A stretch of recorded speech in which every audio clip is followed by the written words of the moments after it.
Our speaker for this morning is Pastor Zephaniah Ncube Manombe.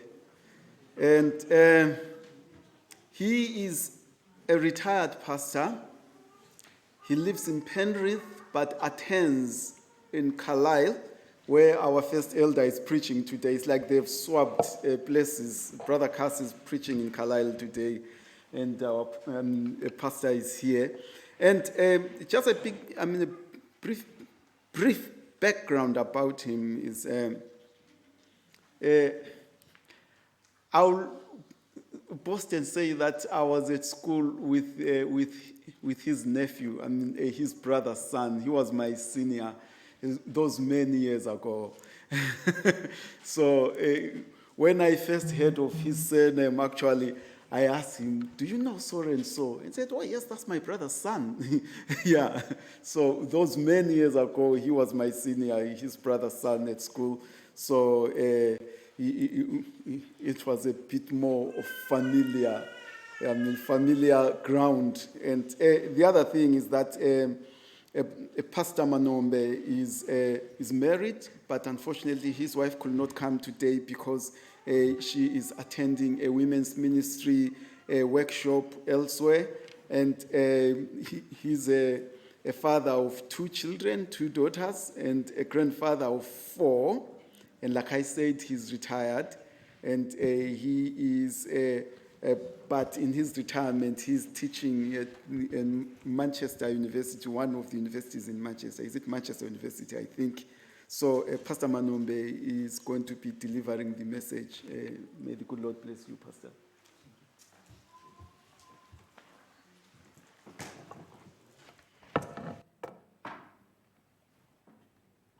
Good afternoon. I don't normally preach in the afternoon. I normally preach in the morning. How are you?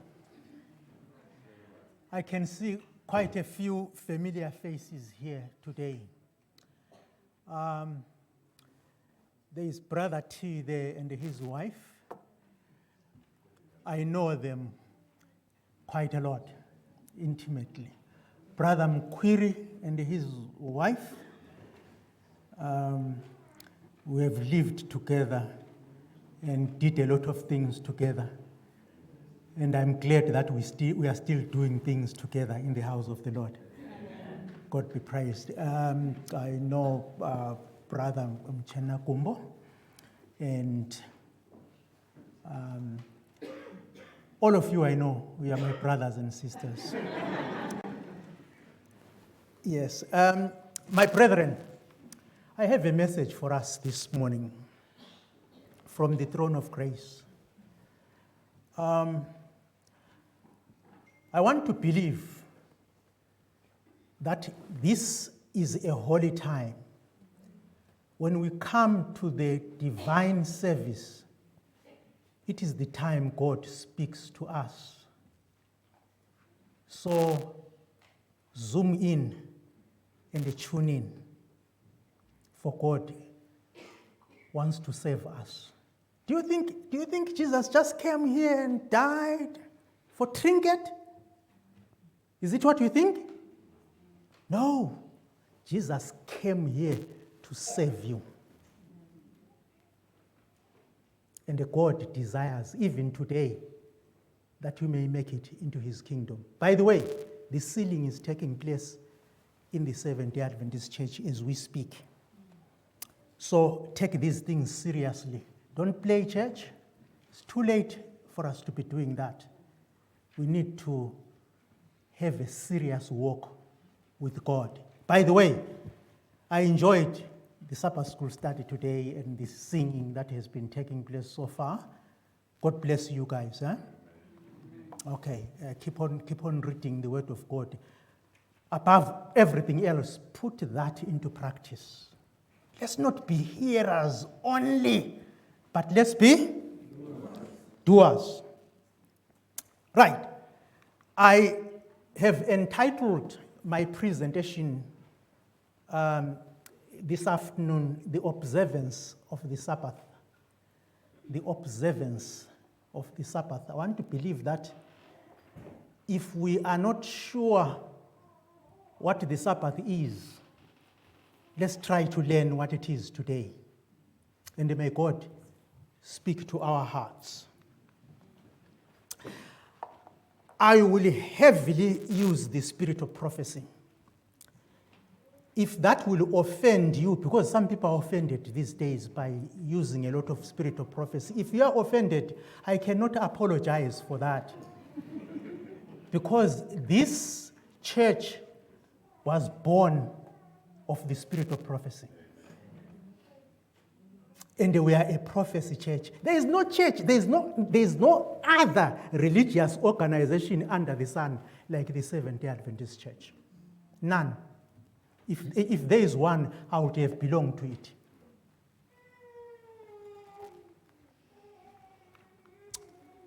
Now, Testimonies, Volume 6, page 351.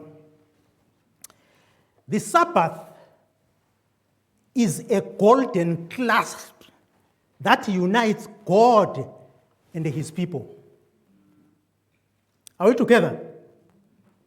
We are united by God through the Sabbath. But the Sabbath command has been broken, as we are going to see. God's holiday has been desecrated. The Sabbath has been torn from its place by the men of sin, and a common working day has been exalted in its stead. A breach has been made in the law, and this breach is to be repaired. My brethren, let you and me be the repairer of that breach. This study today is going to help us repair the breach that has been broken by the men of sin. Many of us believe the seventh day is the Sabbath, don't we? But have we lost the importance of the sacred hours? Let us start our study by reading the commandment. Exodus 20, verse 8 to 11. Thank you for the brother who read the scriptures. Let me read that again for the sake of clarity. Remember the Sabbath day to keep it holy. 6 days shalt thou labor and do all thy work, but the seventh day is the Sabbath of the Lord thy God. In it thou shalt not do any work, thou, nor thy son, nor thy daughter, thy manservant, nor thy maidservant, nor thy cattle, nor thy stranger that is within thy gates. For in 6 days the Lord made heaven and the earth. Thank you for the children's story. That was brilliant. The sea and all that in them is, and they rested the seventh day. Wherefore the Lord blessed the Sabbath day and hallowed it. So what did God do? He blessed the Sabbath day and hallowed it. Now, why at the beginning of the fourth commandment the Lord said, remember? Why? Now, at the very beginning of the fourth commandment, the Lord said, remember. He knew that amid the multitude of cares and the perplexities, man will be tempted to excuse himself from meeting the full requirement of the law, or would forget its sacred importance. Therefore, he said, remember the Sabbath day to keep it holy. Testimonies, Volume 6, page 353. Now, why is the Sabbath commandment shown above all others? Why? Why is this commandment more important than all others? Now, early writings, page 32. But the fourth, the Sabbath commandment, shown above all them. For the Sabbath was set apart to be kept in honor of God's holy name. My brethren, we are here in honor of God's holy name. That's why we need to behave differently, particularly on a Sabbath day.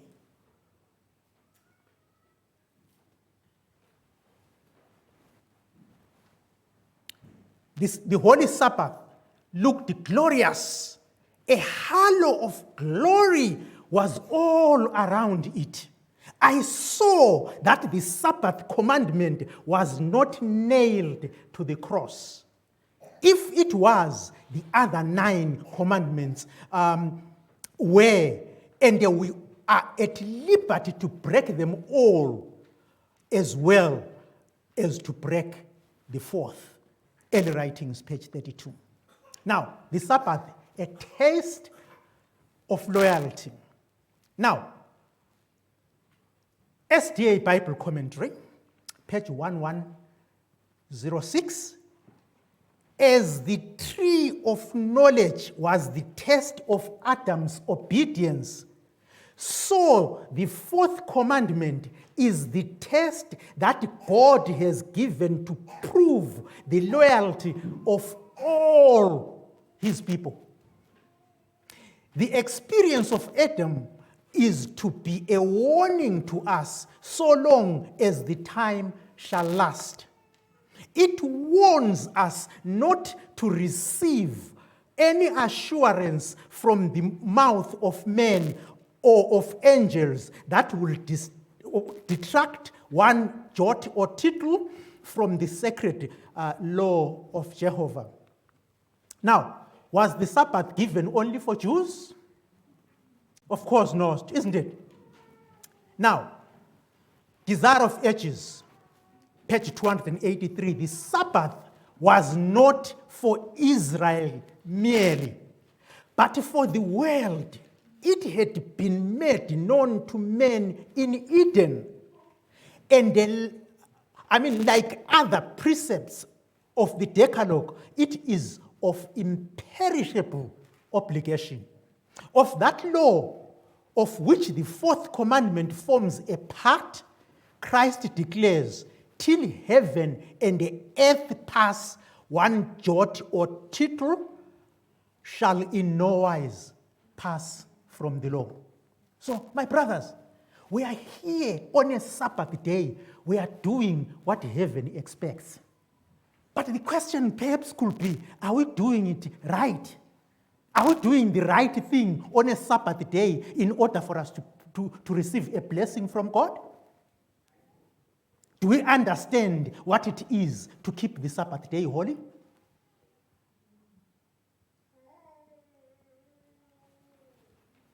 May God help us. Was the Sabbath given to the Jews only? We are seeing here. But in order to keep the Sabbath holy, men must themselves be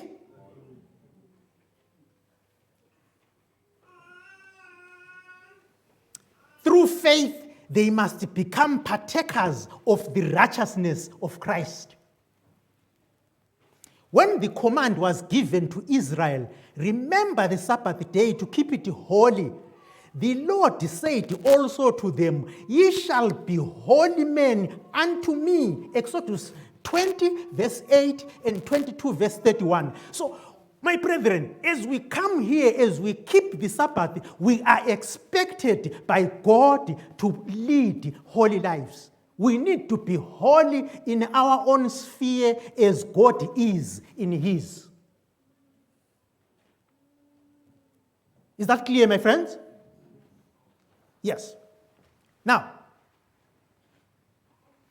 only thus could the Sabbath distinguish Israel as the worshippers of God. If we keep ourselves holy, then we truly can be distinguished from other people. But if we are just like them, there must be a problem there. Should we observe the Sabbath only as a legal matter? Brother Jonathan, the term legal means a lot to you, isn't it? Yes. Okay. Now, Testimonies, Volume 6, page 353. We are not merely to observe the Sabbath as a legal matter. We are to understand its in spiritual bearing upon all transactions of life.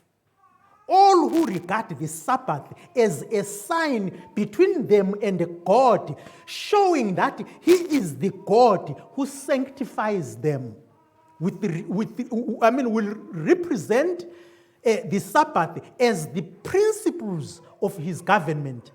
They will bring into daily practice the laws of His kingdom. Daily, it will be their prayer that the sanctification of the Sabbath may rest upon them. Every day, they will have the companionship of Christ and they will exemplify the perfection of His character. Every day, their light will shine forth to others in good works. We need to see today what the Sabbath really is, and may God help us. The Sabbath is to sanctify us. In Testimonies, Volume 6, page 350, the pen of inspiration says, "From the pillar of cloud, Christ declared concerning the Sabbath, 'Verily, my Sabbath ye shall keep, for it is a sign between me and you throughout your generations, that He may know that I am the Lord, that doth sanctify you.'" Exodus 31, verse 13. The Sabbath given to the world as the sign of God as the Creator is also the sign of Him as the Sanctifier. The power that created all things is the power that recreates the soul in His own likeness. So, my brethren, we are called here to keep the Sabbath day holy. To those who keep holy the Sabbath day, it is a sign of sanctification. True sanctification is harmony with God, oneness with Him in character. It is received through obedience to those principles that are the transcript of His character. And the Sabbath is the sign of obedience. He who from the heart obeys the fourth commandment will obey the whole law. He is sanctified through obedience. This is a powerful statement, isn't it? Huh? Listen, you guys. He who from the heart obeys the fourth commandment will obey the whole law. So if you obey the fourth commandment, it will be easier for you to obey the whole law. Is it what this statement is saying? So why are we struggling, my brethren? Why are we struggling to keep the Sabbath day holy? Why is it a struggle? What's happening? Maybe in Newcastle things are different. Elder, maybe things are different here. Let's see what God is saying here. Now, Testimonies, Volume 6, page 653. Far more sacredness is attached to the Sabbath than is given it by many professed Sabbath keepers. The Lord has been greatly dishonored by those who have not kept the Sabbath according to the commandment, either in the letter or in the spirit. He calls for a reform in observance of the Sabbath. God is calling for a reform. Now, Testimonies, Volume 4, page 248. A partial observance of the Sabbath law is not accepted by the Lord and has a worse effect upon the minds of sinners than if you made no profession of being a Sabbath keeper. Now, so how are we to keep the Sabbath holy, my friends? How are we to keep the Sabbath holy? What does God require of us to be sanctified. What is it that God requires? Is it enough just to go to church on Sabbath? What reforms are needed? First, the Lord wants us to dedicate Sabbath day to Him. So the Sabbath day entirely has to be dedicated to God. Now, Isaiah 58:13-14, if thou turn away thy foot from the Sabbath, from doing thy pleasure on my holy day, and call the Sabbath a delight, the holy of the Lord honorable, and thou shalt honor him, not doing thine own ways, nor finding thine own pleasure, nor speaking thy own words, then thou shalt delight thyself in the Lord. Speaking thy own words. We come here to church. It's easy to talk about our jobs, isn't it? When we meet out there on the foyer, we talk about the jobs. We talk about the plan, the projects that we have at hand to accomplish on the Sabbath day. But that shows me that we are violating the law of God, according to the scripture. So, my brethren, I'm here to encourage us. I'm here to encourage us. This may be a small thing as we think. We come here on Sabbath, we spend the day together, we go out, we do our own things on the Sabbath day. And we miss a blessing. By the way, my brethren, the sealing is taking place even as I speak in the Seventh-day Adventist Church. By the way, the sealing starts with us, you and me, here in the church. Then it will go out into the world. And the Bible and the pen of inspiration are clear on that point. Now, let's look at sundown worship quickly. Before the setting of the sun, let the members of the family assemble to read God's word, to sing, and to pray. There is need of reform here, for many have been remiss. The pen of inspiration cannot lie. It's true. It's saying there is a problem when it comes to sundown worship. It's suggesting that some of us as families, we are not following this instruction. It suggests that we are not following this instruction. We need to confess to God and to one another. We should begin anew to make special arrangements that every member of the family may be prepared to honor the day which God has blessed and sanctified. Now, what about our conversation on the Sabbath? The words and the thoughts should be guarded. Those who discuss business matters and lay plans on the Sabbath are regarded of God as though they engaged in the actual transaction of the business. To keep the Sabbath holy, we should not even allow our minds to dwell upon things of a worldly character. Testimonies, Volume 2, page 702. The pen of inspiration says, God requires not only that we refrain from physical labor upon the Sabbath, but that the mind be disciplined to dwell upon sacred themes. Very difficult to do, isn't it? To dwell on sacred themes.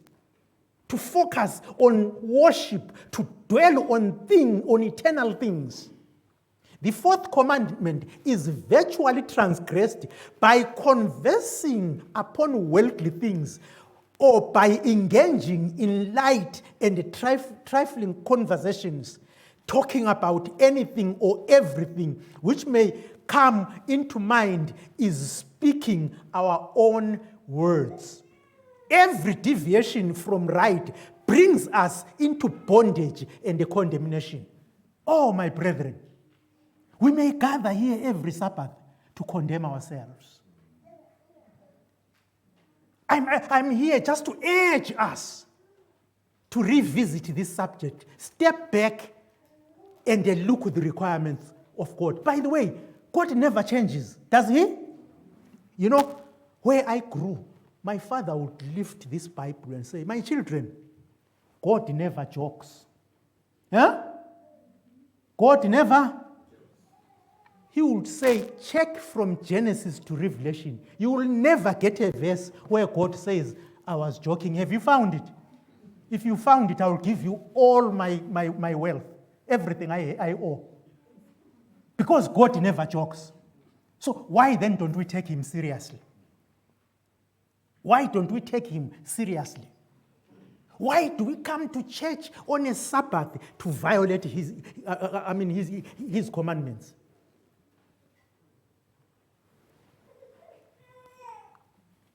Now, Gospel Workers, 1892 to 207. Those who are not fully converted to the truth frequently let their minds run freely upon worldly business. And although they may rest from physical toil upon the Sabbath, their tongues speak out what is in their minds.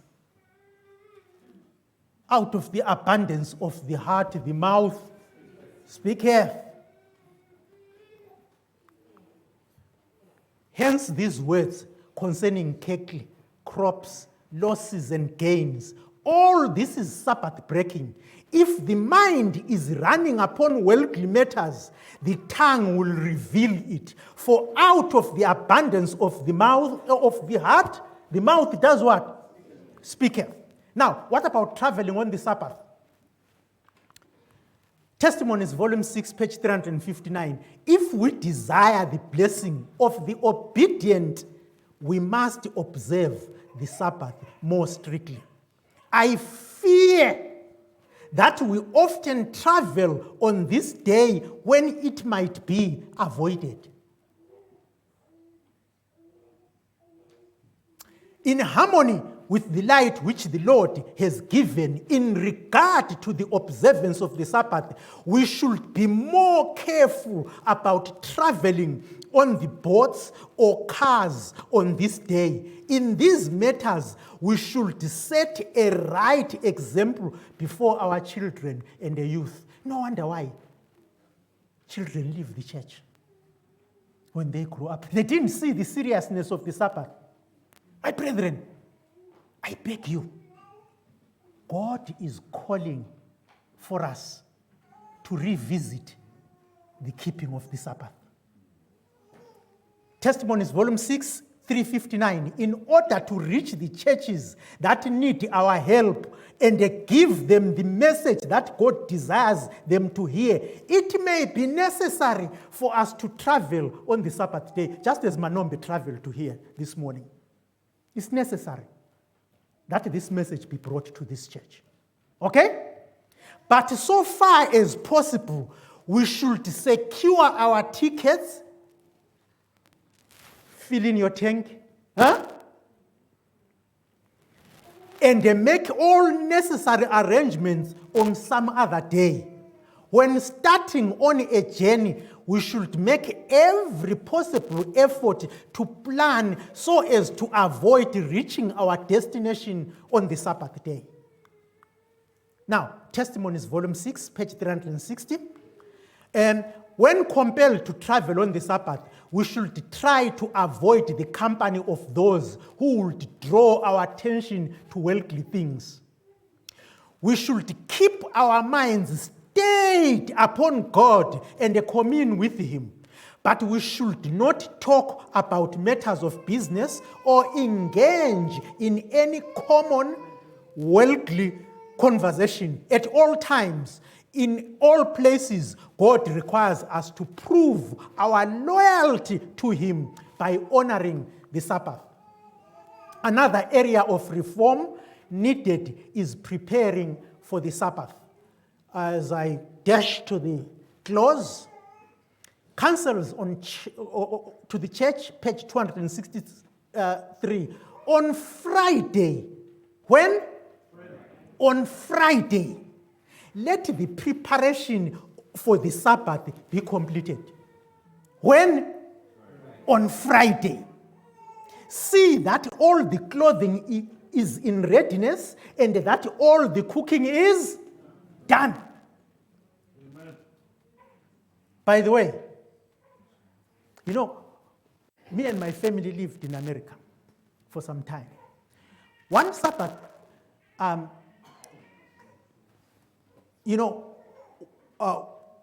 the first Sabbath when we got to America, this family invites us to go to their church. We say, okay, we are going to introduce you to these churches. After Sabbath, from the pulpit, somebody announces that, today we are going to have a buffet. We are eating at what place. Give me all your monies so that I pay when we get there. On Sabbath, on the pulpit. And that happens a lot in many parts of America. After church, people go to a buffet and they eat there. And at the end of the day, they expect to go to heaven. My brethren, we can't get to heaven our own way. There is no other program that works except God's program. You are not getting me.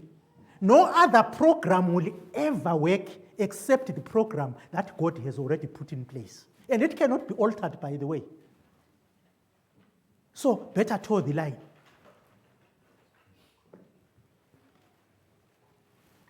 Now, it says here, let the boots be blacked and the baths be taken. Before the Sabbath. It is possible to do this. The pen of inspiration says it is possible. It is possible to do this. People have told me that it's not possible. I wake up on Sabbath, I do all those things. I've seen people polishing their shoes on Sabbath. I have seen people ironing. Haven't you seen them? Haven't you seen them? They're small things. I've seen people cook on Sabbath. I've seen a lot of things. It is possible to do this. It is possible for us to do the right thing. On Friday, let the preparation of the Sabbath be done. If you make it a rule, you can do it. If you make it a rule, you can do it. The Sabbath is not to be given to the repairing of garments, to the cooking of food, to pleasure seeking, or to any other worldly employment. Before the setting of the sun, let all secular work be laid aside, and all secular papers be put out of sight. Parents, explain your work and its purpose to your children, and let them share in your preparation to keep the Sabbath according to the commandment. Counsels to Church 263. We should jealously guard the edges of the Sabbath. Remember that every moment is consecrated holy time. Every moment. Whenever it is possible, employers should give their workers the hours from Friday noon, the beginning of the Sabbath. Give them time for preparation that they may welcome the Lord's day with quietness. What a counsel. By such a course, you will suffer no loss even in temporal things. Come on, my brethren. By keeping the Sabbath, we are encouraging God's blessings in our lives. Why don't we do the right thing? This is another work. I'm left with a few minutes. I will finish. Don't worry. There is another work that should give attention on the preparation day. And this one is very important. Let's look at it. Testimonies, volume 6, page 356. Of this day, all differences between brethren, whether in the family or in the church, should be put away. Come on, brethren. I have been to churches where there are issues that happened in 1844 and they are still separating people in the church today. You didn't hear me. This must be a holy church. This one, God bless you. You must be living so well. I have seen in church where there are live grudges. Sabbath after Sabbath, guys avoid each other even on the foyer. They can't talk to, they can't see eye to eye. Where are you headed? Whom are you deceiving? What are you doing? Make sure by Friday that all differences are what? So I should not owe you anything that is for last week. Why are you keeping grudges? 1844. Huh? Your forefathers did this to us. I'm not going to forgive you. What heaven are you going to? Tell me. Which one are you going to? That heaven you are going to is called hell.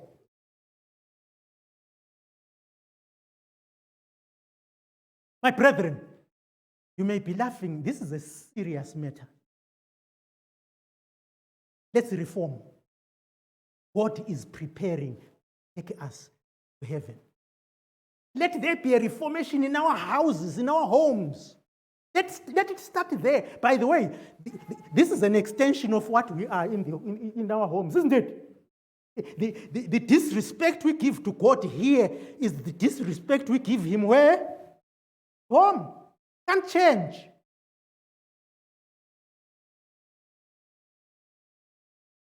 Listen to this. Let all bitterness and wrath and malice be expelled from the soul. Huh? In a humble spirit, confess your faults one to another and pray one for another that ye may be healed. James 5, verse 16. You can't talk to each other. I don't talk to that family. Why not? Let all differences be done away on Friday before you get to on the Sabbath. If you think you have wronged me, pick up your phone and call me. And let's sort things out before the Sabbath. So that when we meet here on the Sabbath, we have the right spirit, and the Spirit of God will be in our midst, and we will receive a blessing. My brethren, let's stop this little bickering that is always in our midst, Seventh-day Adventists, and looking down upon others, and some of us think we are something. Come on.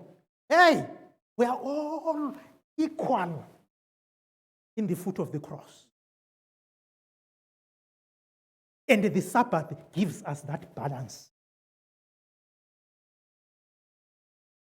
And may God help us here at Newcastle if we are going to make it.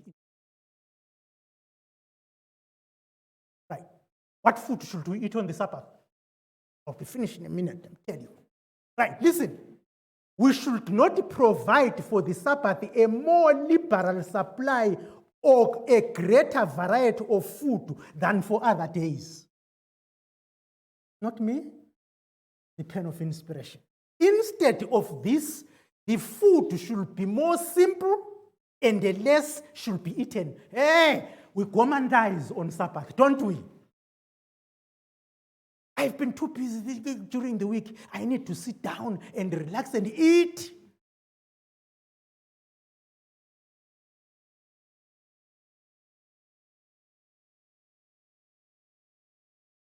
Listen, more simple food eaten in order that the mind may be clear and vigorous to comprehend ritual. Overeating fogs the what? Brain. The most precious words may be heard and not appreciated because the mind is confused by an improper diet. By overeating on the Sabbath, many have done more than they think to dishonor God. Eating on the Sabbath, potluck. Councils on Health 577. To eat on the Sabbath the same amount of food eaten on the working day is entirely out of. Entirely. The Sabbath is the day set apart for the worship of God, and on it we are to be especially careful in regard to our diet. A clogged stomach means a clogged brain. Too often, so large an amount of food is eaten on the Sabbath that the mind is rendered dull and stupid. That's why people come to church and sleep. The time they hit the chair, they are gone. My brethren, when we come here on Sabbath, every Sabbath, we are not coming here for a massage. We are coming here for a spiritual surgery. And that must be serious time. And may I urge you, come to the pulpit here, you guys that preach. A sermon must afflict comfortable, and the comfort the afflicted. That is a sermon. If it's less than that, don't preach it. Don't waste your time. It must afflict the comfortable and the comfort the afflicted.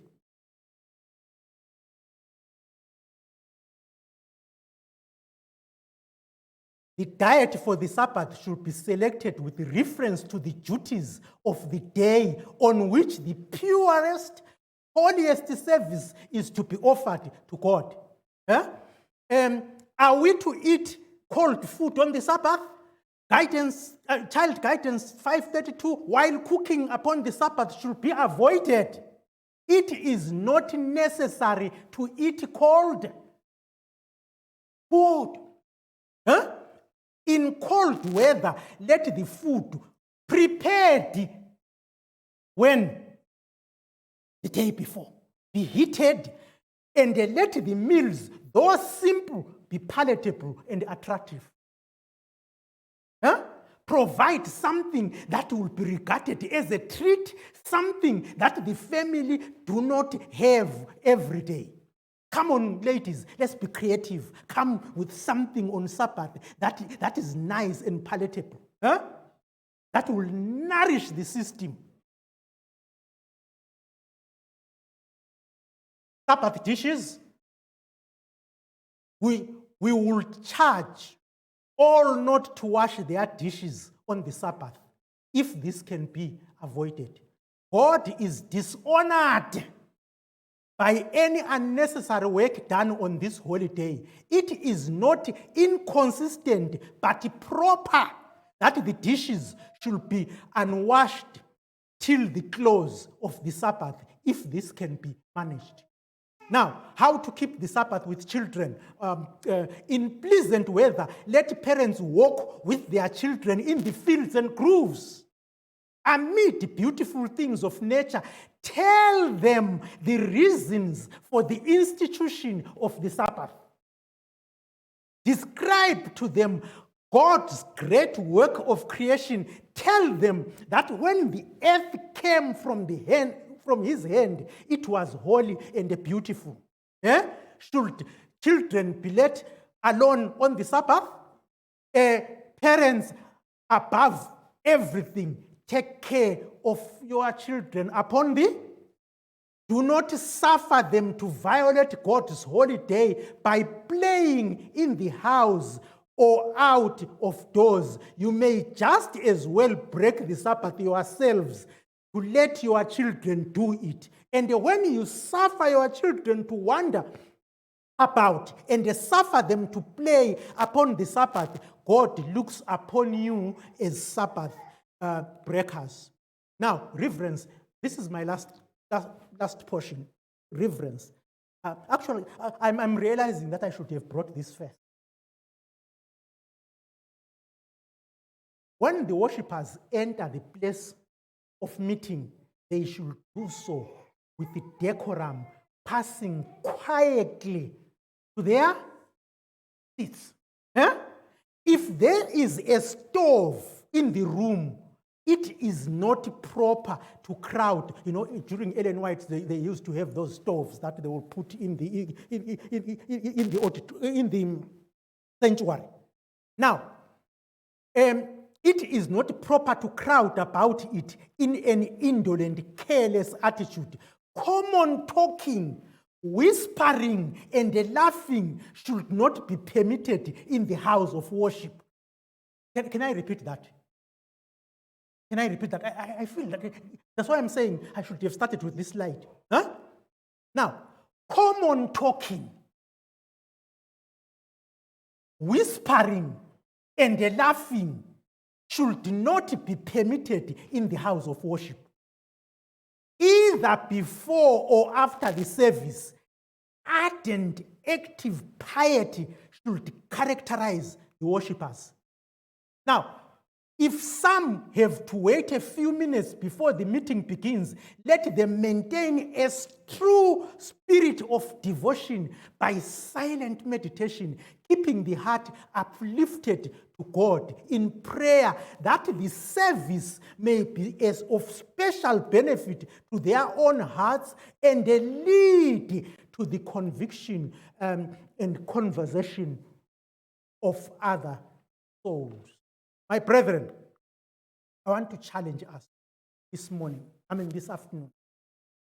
God means business. These things will condemn us tomorrow. Don't do so. Is that clear, my brethren? Yes, I don't want your blood. I always tell my audience, I don't want your blood in my hands. I already have enough. My own blood, I can't carry it in my own hand. Don't want yours. Wherever I come to preach, I will just say it as it is. That's my nature. If you take it, fine, God will bless you. If you don't take it, all will. And by the way, wherever I preach, I only use the Bible and prophecy. I don't use scholars.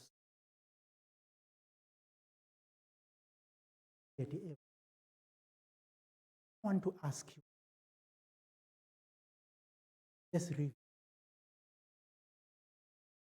Think about it. In your own family, do you truly keep the Sabbath day holy?